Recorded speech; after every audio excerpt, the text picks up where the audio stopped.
TJ. Hello, TJ. This is your papa making another tape for you.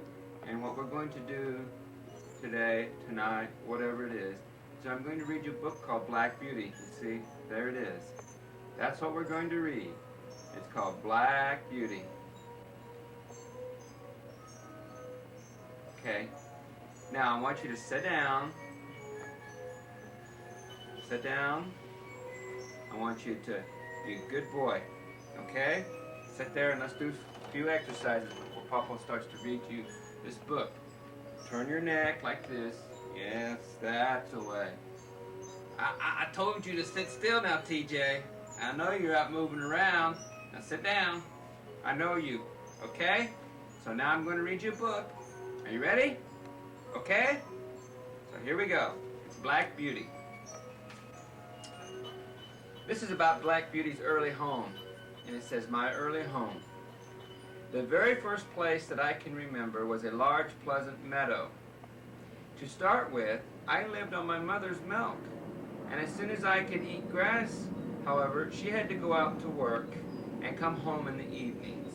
There were 6 young colts in the meadow beside me. We had a great fun galloping around, although they would sometimes bite and kick. One day my mother whinnied to me to come to her. Then she said, the colts who live here are very good colts, but they aren't cart horse colts, and of course they have not learned any manners. I hope you will grow up gentle and good and never learn bad ways. Do your work as well as you can and never bite or kick and jest and play. My mother was wise old horse, and I never forgot her advice. Her name was Duchess, but our masters often called her Pet. Now there's a picture of Duchess.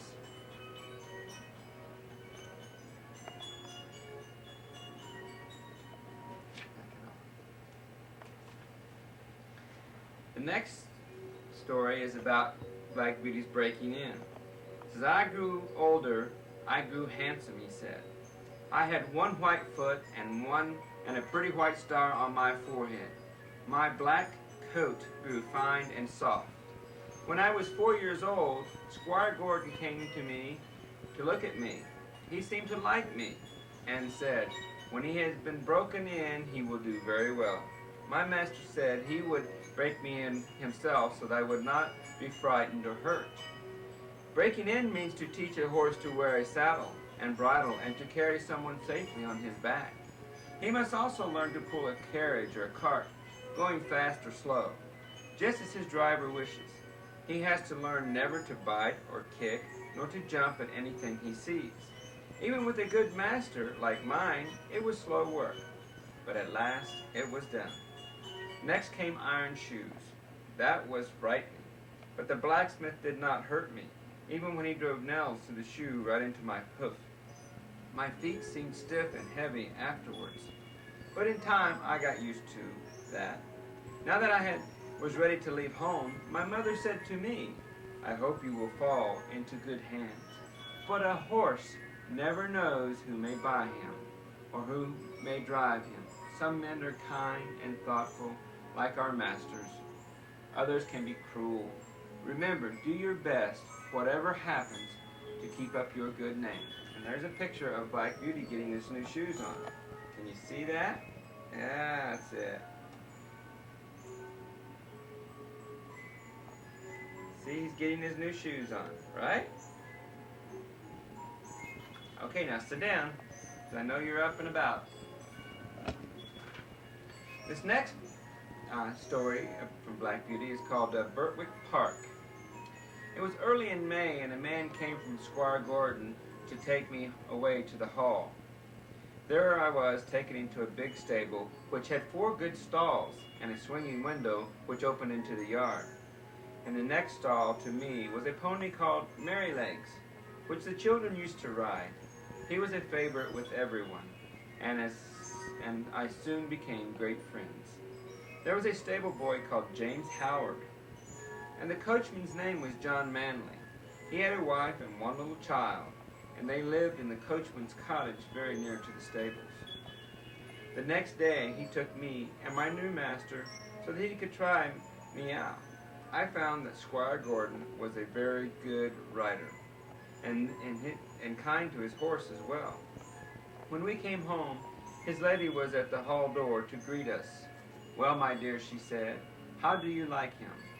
"He has a fine spirit," he replied. "What shall we call him?" She looked up at me. "He really is a beauty, and he has such a sweet, good-tempered face, and such a fine, intelligent eye. How about Black Beauty?" So Black Beauty, why yes, that shall be his name, and so it was. And there he is. There's his trainer sitting right by. See? Yes, that's it. Okay, now let's sit back down.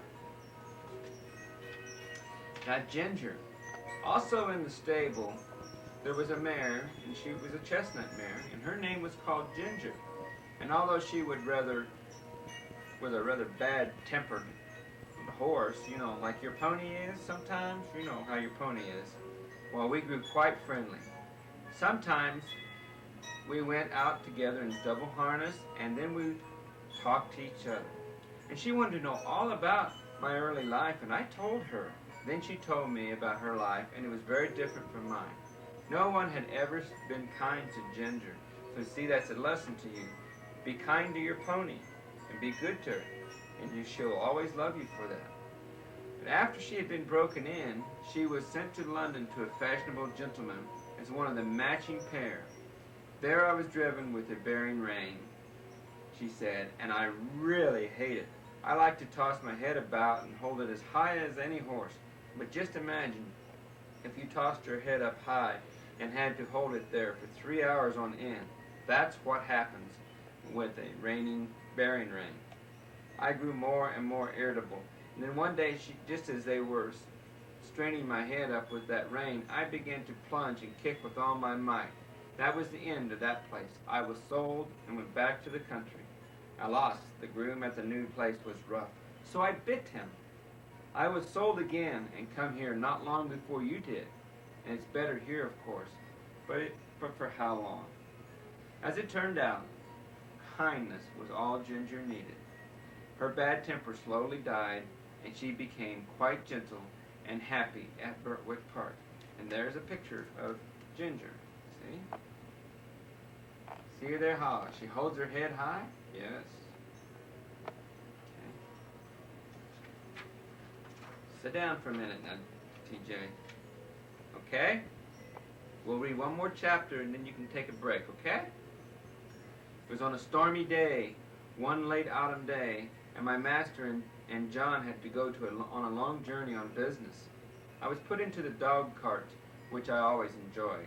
We went along merrily until we came to a low wooden bridge. The river banks were rather high, and the bridge, instead of rising in the middle, went across the straight and level. That meant that if the river was full, the water would be nearly up to the wooden planks. The master had to pay at the toll gate before we could cross. The man there said the river was rising fast, and he feared it would be a bad night. We started for home late in the afternoon. By then, the wind was blowing so hard that a big tree crashed to the ground beside the road. I heard the master say to John, and he had never been out in such a storm before. It was very nearly dark by the time that they got back to the bridge, and there you see where the tree had fallen across the road. Yeah. She scared Black Beauty. He was scared. See the tree? Yes. And it was, like I said, it was very nearly dark by the time that we got back to the bridge. We could hardly see that the water was over the middle of it. But as it happened sometime when the river was high, but the master did not stop. We were going along at such a good pace, but the movement of my feet